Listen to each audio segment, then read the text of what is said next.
Hello, this is Mrs. Ridgway. Let's talk about the absolute reference. Absolute. There are three types of cell references. There's relative reference, because there's mixed reference, and there's absolute reference. We're going to focus on absolute reference. All right, so on the screen I have four customers at three different cities, we'll say. There's a tax A in one city, and that tax A is up here. There's a tax B in another city, and a tax C in the third city. All right, so you see that the tax rate for A is 10%, the tax rate for B is 5%, and the tax rate for C is 4%. All right, so I'm going to, and this is our answer key, so you can follow along, and let's make sure that we get the correct numbers. So I'm going to click in tax A. The total amount of the sale is $25. Now we need to calculate the sales tax. So the sales tax is equal to the subtotal amount before tax times the tax A rate, which is 10%. And then we're going to press enter. Okay, $2.38. I'm going to drag down so that you can see that it does not match the answer key. And that is because if you look up in the formula bar, we have two relative references. We did not lock in to this 10%. So if we want to use this 10%, we have to add some dollar signs. Let me undo. All right, so we have our formula, and I'm going to double click on the B2 because that is where the 10% tax is located. Double click B2, press the F4 key, and by the way, if you keep pressing that F4, it goes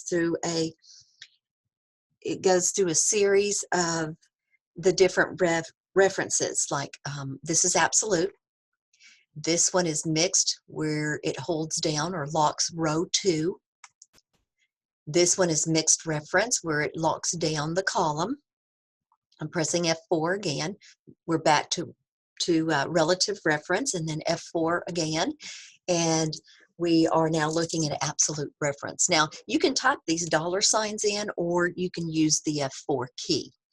All right, so we want to lock down the formula so that when we copy it down, this B2 will remain constant, whereas A8 will continually change. As we're dragging down, it's going to have A8, A9, A10. So I'm going to press enter. Here's our formula, and I'm going to drag down. Now we have the correct amounts. I'm going to control grave accent so you can see that the relative part moved down, so it could pull this 50. It pulled down, pulled this 100 for this particular formula, and then as we copied down, it knew to come over here to pull the 200. All right, and then it multiplied each row by the percentage rate up in B2.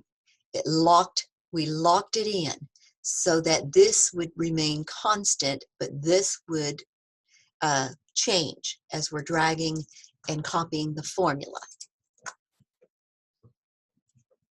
Now we're going to calculate for tax B, equal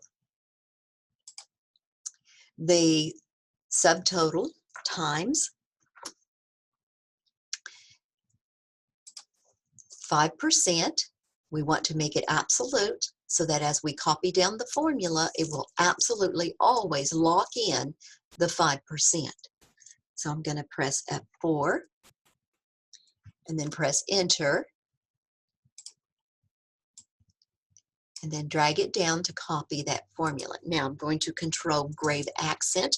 The grave accent is above the tab key so that you can see that we have in this formula, we have a relative cell reference times an absolute cell reference.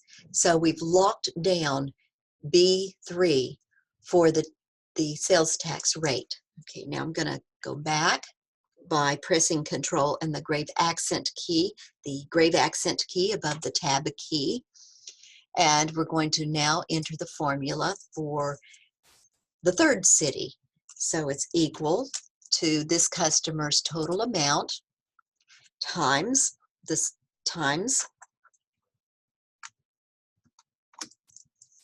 4% that is up here in B4. I'm not going to make this absolute so that I can show you what happens if you do not make it absolute. Press Enter. Drag down for the formula. Okay, so what it tried to do was the first one is correct, and since they're both relative, when it got to this row, it moved, well, let's just, all right, there we go. So you can see. So it changed A8 all the way to A11, and notice there's a green triangle. Excel's trying to tell you, when you see that green triangle, it's trying to say, hey, you may possibly have an incorrect formula or an incorrect function here. And so pay close attention to any green triangle that appears on the screen in your worksheet. All right, so then instead of locking in to B4 for the 4% tax rate, it changed relative to the location in the worksheet. And so what it did was it came up here and it grabbed the 4% for the first item, and then it tried to grab, there's nothing here to grab, and then for this $100 sale, it came up here and it tried to pull from B6, nothing to pull. And then this B7, it tried to pull this. And there's nothing here really to pull. And so let me go back. You get these errors because it has no tax rate here. So you just get a blank. No tax rate here. So it fills in a blank. And then here it's going to get value because there's nothing. It doesn't recognize this. And there is no percentage tax rate to pull. So we want to lock it down in our formula, lock down the tax rate C. All right, so we're going to go back up and click on the very first tax C item, double click on B4, press the F4 key, and then we're going to drag down. Let me press Enter. See if we can drag down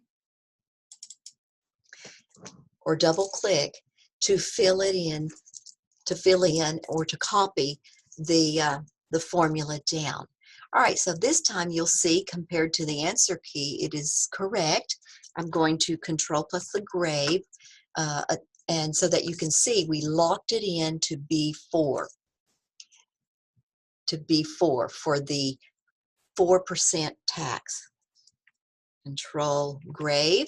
Another way to look at your formulas is to go up to to the very top and click the Formulas tab at the top, and then move to the right until you go to find the Formula Auditing group. And in that group, you'll find Show Formulas. Click on Show Formulas, and you'll be able to see the formulas themselves. And then click on Show Formula again. It's like a toggle switch. What turns it on, turns it off. And then you're back to normal view. I hope this gives you a better understanding of how the absolute reference works. Have a good evening.